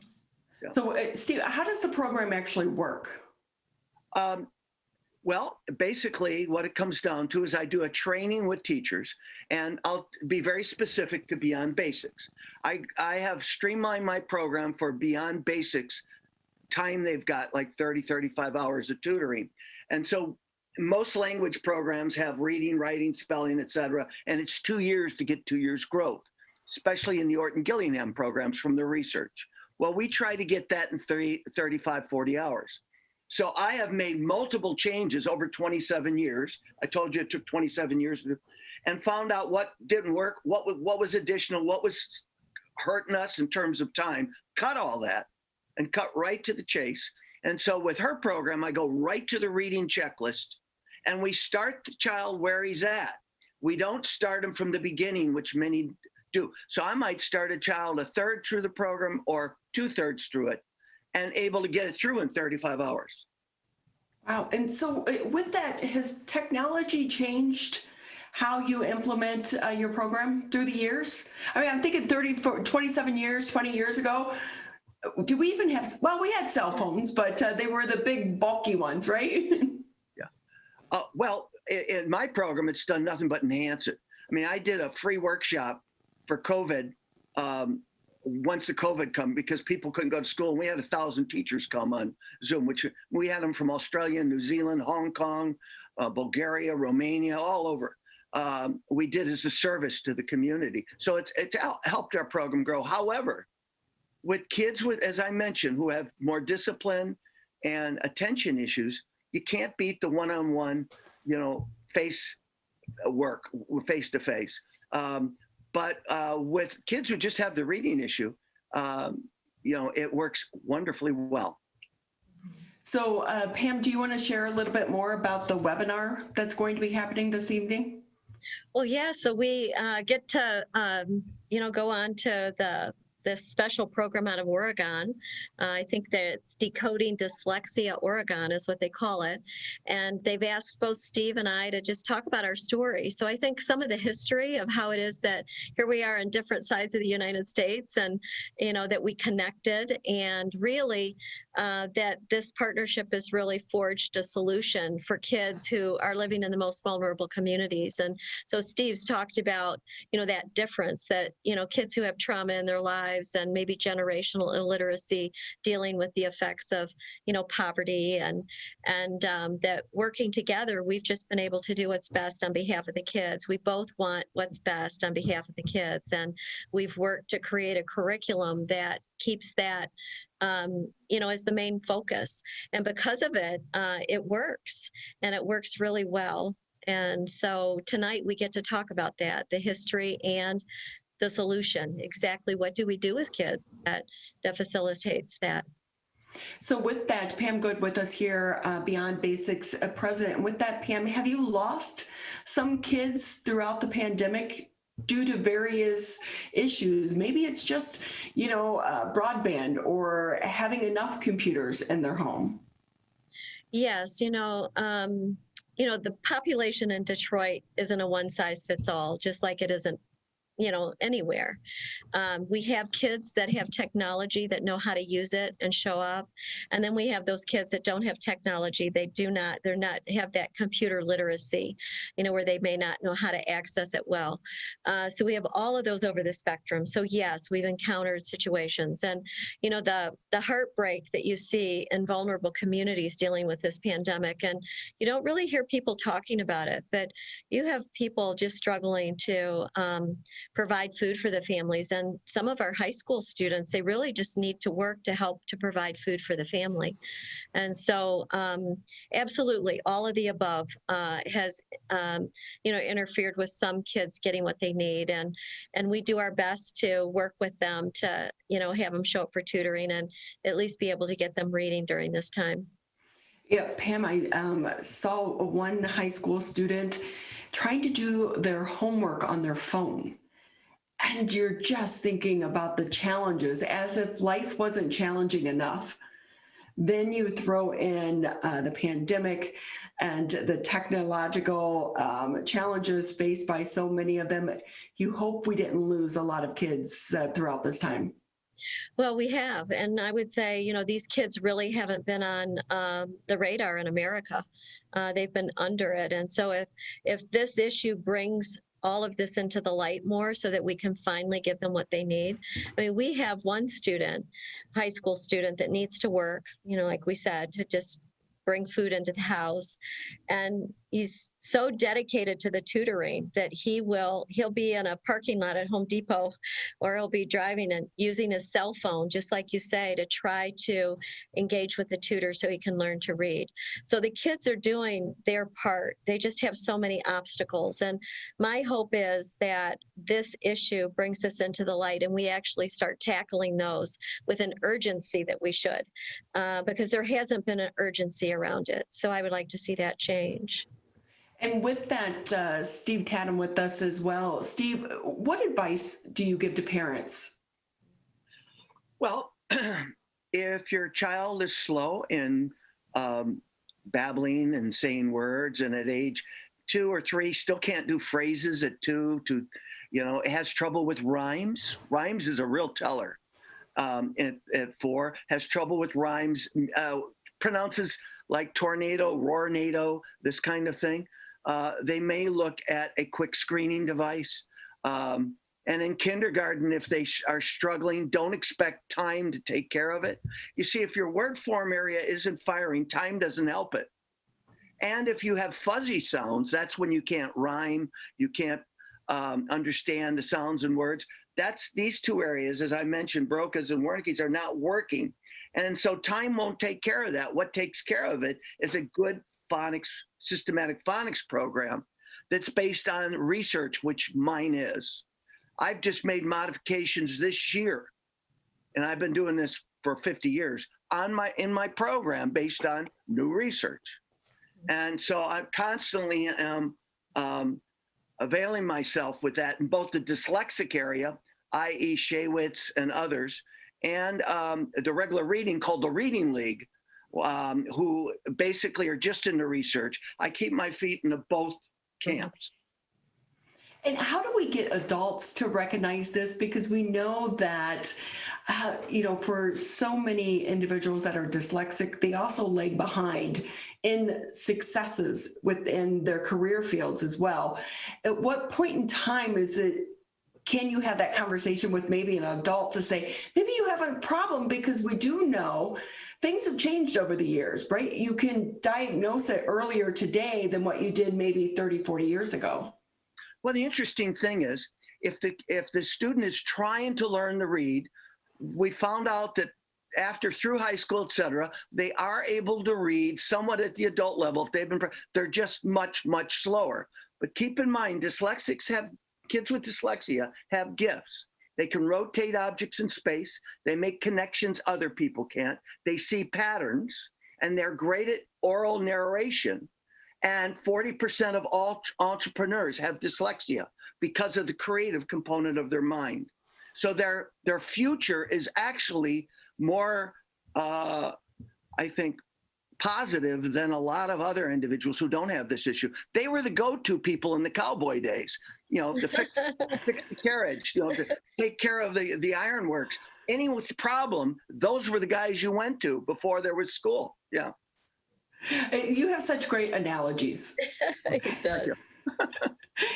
So Pam, is the webinar open to the public? Yes, it is. Yes, it is. How can people log on if they want to participate and listen to your stories? Yeah, I think we could put the link on our website. So if they want to go to beyondbasics.org, and then we'll provide the link there. So that's probably the easiest. We can send it to you to post too if you wanted. Okay, that would be great. We can help you out with that. And what time does it start? 6:30 Pacific time. So it's 9:30 our time, East Coast. Steve, anything you want to add before we say goodbye? Yeah, Michigan, keep your eyes on Pam and her organization. She is a woman of incredible honesty and commitment, and this program will be nationwide in no time. Yeah, we are so lucky to have her here in our community. And with that, let's hope that this program is picked up and more organizations and cities start to take advantage of it. Because I think after the pandemic, as we start to recover, we're going to need it more now so than ever over the next couple of years. Right, I agree. And Nolan Finley pointed out that we have a lot of COVID cash, as he says. You know, the fact that we do use paid tutors to tutor kids because it's an hour a day, 5 days a week, means that it does cost a little bit. And so the fact that you have some stimulus money, I can't think of a better way to use this stimulus money than to break that generational cycle of illiteracy and to help all those kids going to school today that have learning differences like dyslexia, that they can learn to read. Because of this, it would be a silver lining for all of us. So appreciate you, Steve. Appreciate you, Ronnie. Thanks so much. Thanks, Ron. Good luck on the webinar, and thank you both for your time. We appreciate it. Steve, nice meeting you via Zoom. Okay. Again, the webinar is going to be held tonight starting at 6:30. You can find out more by going to the Beyond Basics website. This has been the Oakland Cast, Oakland County Megacast. We have about 20 minutes left here in the show. And when we come back, we'll be checking in with our favorite political professor over at Oakland University. This is the Megacast. Right now, our country feels divided, but there's a place where people are coming together. I was nervous to talk to someone so different than me. Me too. Love Has No Labels and One Small Step are helping people with different political views, beliefs, and experiences connect through conversation, and it feels good. This conversation gives me hope. It gives me a lot of hope, too. Take a step toward bringing our country and your community together. Start a conversation at lovehasnolabels.com/onesmallstep. A message from StoryCorps, Love Has No Labels, and the Ad Council. Over a decade ago, the journey to a COVID vaccine began. Building upon research on other coronaviruses, scientists continued with months of research and development, 3 phases of clinical trials with tens of thousands of diverse volunteers, then peer review and authorization to deliver a safe and effective vaccine that will protect all of us. Discover the facts for yourself at michigan.gov/COVID vaccine. Wearing a mask is more than protection. It's a bridge to better days. The path back to celebrations with family. Nights out on the town with friends. Game days with your favorite sports teams.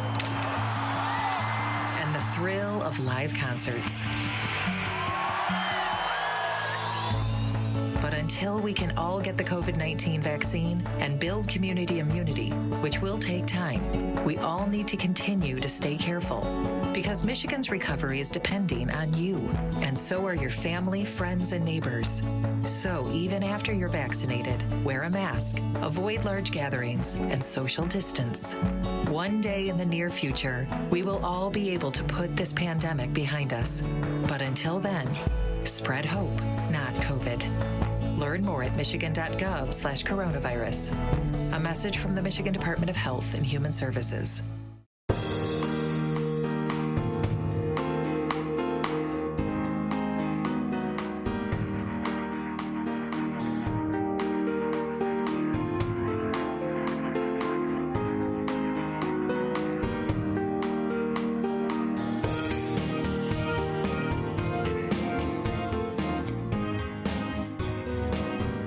Start off. President Biden, what grade would you give him for his first 100 days in office? Oh boy, I think that's it's funny, Ronnie, because I'm reticent to answer that question, right? Because I don't want to make anybody mad. Because if I give one answer, I make part of the country happy and the other half angry. And if I give another answer, it's vice versa. And that speaks to a topic that you and I've talked about many times, right? The polarization that is here.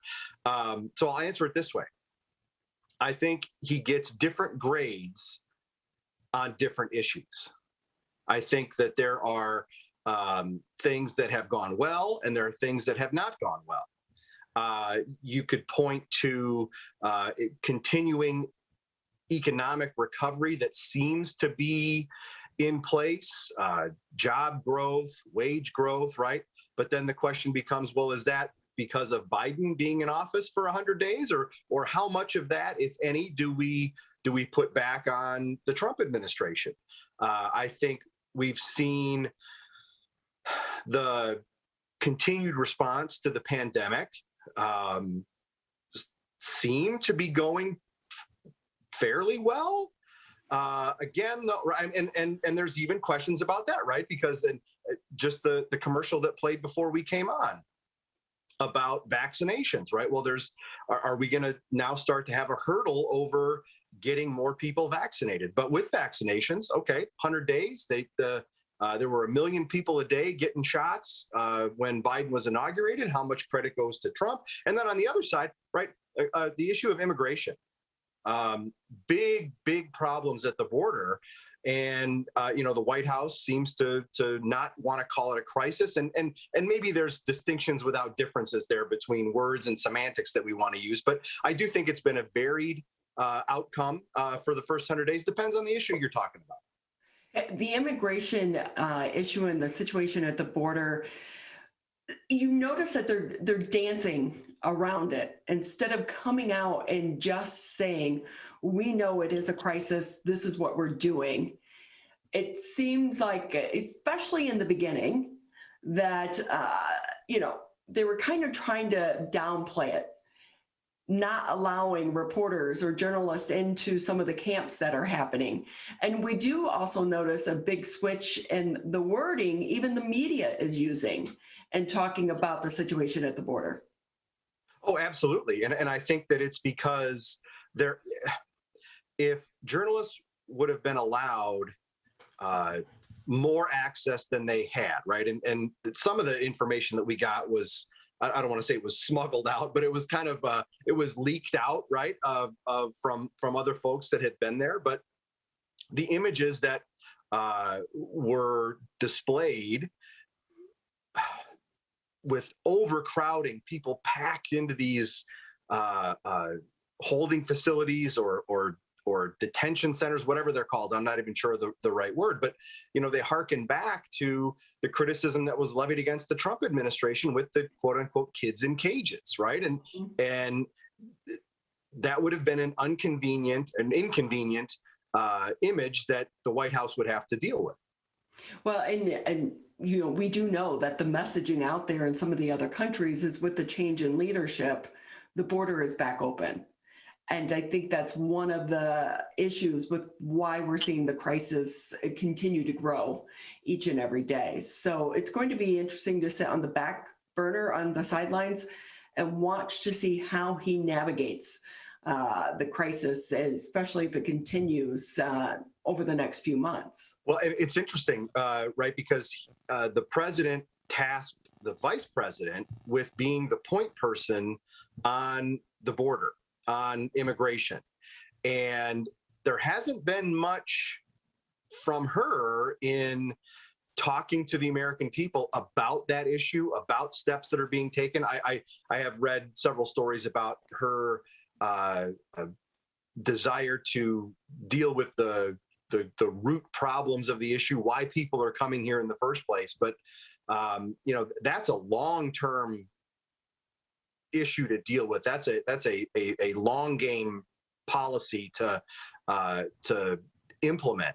I think a lot of Americans are looking at what's happening on the southern border right now and saying, what are you going to do about it now? Forget the root causes. We need to, even if it's a Band-Aid, we need something now. Exactly. So Dave D'Elia with us here on the Megacast, professor of political science and director of the Center for Civic Engagement at Oakland University. And I have to say, the late night shows had a bit of fun, let's say, with Biden and his speech to the joint session of Congress. It was a bit of a snoozer.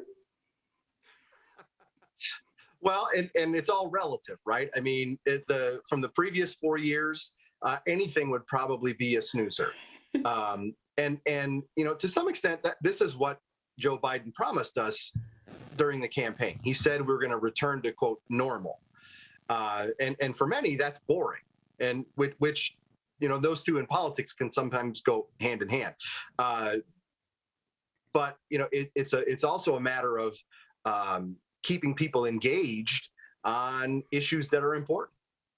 So we're really going to see how good of a negotiator President Biden is and how much his previous experience comes into play, I think, over the next few weeks as he tries to push his infrastructure bill. Can he get the GOPs to buy in? Right. And I think that the tea leaves so far on this issue are that there is going to be no bipartisanship. And in part, that's because of what people are saying, but also in part because of the way the previous big bill that was driven through Congress, I won't say pushed or rammed, but it was driven through Congress on a party line vote, right? Where there was, and even on that COVID-19 bill, back in late January, early February, Republicans went to the White House and said, "Hey, Mr. President, how about this? How about moving a little bit here or moving a little bit there? We'll meet you over it." And he said, "Thanks, but no thanks." And that's why it passed with no Republican support. It's seemingly more likely that the same thing is going to happen. Republicans have offered a pared down infrastructure plan that is not going to be to the liking of Democrats, and certainly the progressive wing of the party, who've said that even Biden's plan doesn't go far enough. And Republicans are saying there's things in this infrastructure bill that have nothing to do with infrastructure. So they're looking to bring it back, it seems to me, bring it back toward something that's more maybe lowest common denominator, but that would get their support. So the president's got a choice, right? Is he going to put out an olive branch and extend a hand to the Republicans on Capitol Hill, or is he going to dig in and stick with just the Democratic votes? I really am looking forward to trying to get your insight on Governor Whitmer. She has faced so much pushback, even from the CDC, for not putting more restrictions in place when we were surging again here in the state of Michigan. The numbers are starting to get better, but she keeps talking about vaccinations. We can vaccinate our way out of this. Even the director of the CDC said, no, you can't. But yet she stuck to her guns. She didn't, close things down again. And I think in a way it sent a mixed message because she was so adamant in the beginning under Trump. So is this something is it because Biden is in office now and she's looking ahead to that reelection? I don't know. I mean, that's the simple answer. I think that there's so much swirl here, and it could be. I mean, and my favorite line, Ronnie, is that politics is everywhere, right? So that I think if we just assume that there's a political element to this, that's a good place to start. And that's no criticism of the governor. That's just fact, right? That's just the times in which we're living, the issues that we're talking about. That's just where we're at. So, is it Trump versus Biden? I'm not so sure, because as you mentioned, right, the CDC is pushing her. You'd think if it was to align with the Biden administration, they would go that route. We are only about a year away from the 2022 election cycle being in full swing. I think we've got, although I'm not sure how much the governor's too concerned about that right now, given that there really aren't any star-studded Republicans that have come forth to mount a challenge. That, of course, could change, but I think that plus she's raised a ton of money. And so I don't think that she is going to campaign from a position of weakness here in the next year or so. I think she's set up for success. But you do have to wonder, right? So what's different now versus previous surges when more restrictions were clearly put on us, versus now when we continue to lead the country in cases per million, cases per capita. I think that is it's fair question to ask. I do think that the change in policy or change in tone from last week is really interesting, where she linked vaccination thresholds with easing of restrictions. And I think there's two things interesting about that. One is many have called for this kind of thing previously, saying, okay, what are the benchmarks we have to hit? What are the numbers we have to get to? Well, now she's telling us, right? And you got to get to those to those vaccination numbers. The other piece of it is, my read on it is the governor is putting it on Michigan. She's putting it on the people, right? Saying, you want these things lifted, you got to get vaccinated. We'll see if that works. Yeah, it's a good play for her, especially coming off of the debacle where it came out that she traveled along with some of her top aides at a time where they were, standing in front of the podium telling people not to travel. Again, I think it was a PR mistake. At the time that it came out about her top aide traveling, she should have come clean right then, because it's going to get out.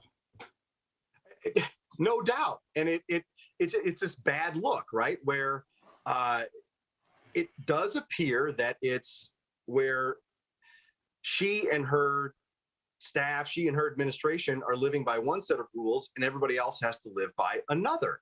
And that just doesn't cut it for most people. It's a bad look. It seems hypocritical. And again, it may not be, but that's the perception that's going to be out there. I think it would have been a lot better had she come out and gotten ahead of it and said, look, my dad's sick. He's got this chronic problem. I need to go see him. I think a lot of people in Michigan would have said, I understand. And it would have been less of a story had that been the case. Dave Doolio with us here on the Megacast. He's a professor of political science at Oakland University. Just another couple minutes with you, Professor. And going forward as we start to ramp up, Shirky, it's like some days I'm just like, does this guy just look for trouble? Well, he's a headline. He's always in the headlines. It is, and there's that old saying that any publicity is good publicity.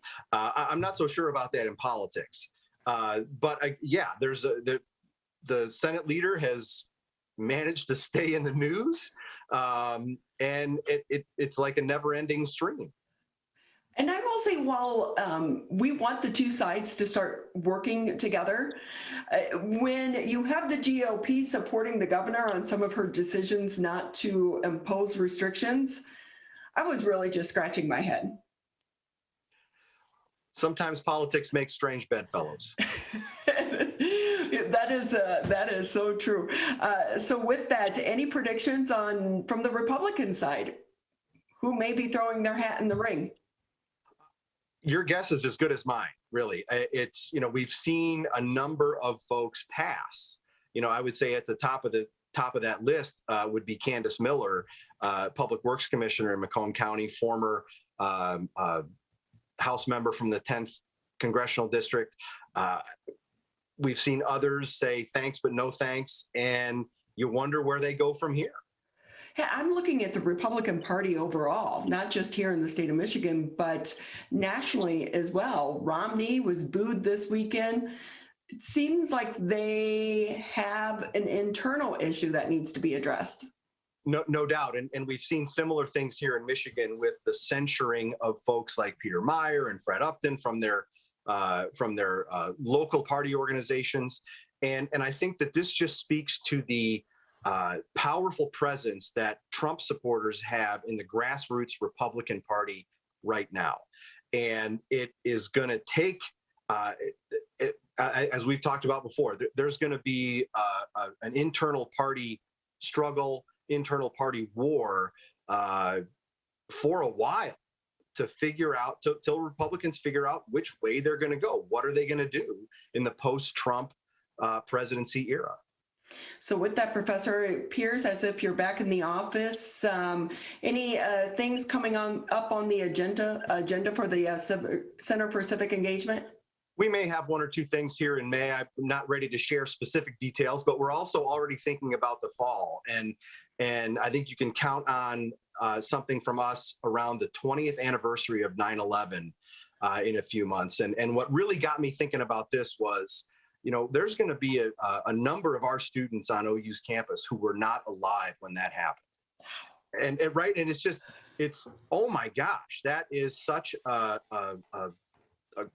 sort of earth-shattering event in our history, and they weren't around for it. So we've got to look for something on that from us in September, for sure. We'll look forward to that, but you just made me feel old. So with that, that's going to wrap it up for the Monday edition of the Megacast. We want to say thank you for tuning in. We'll be back tomorrow, 10 a.m.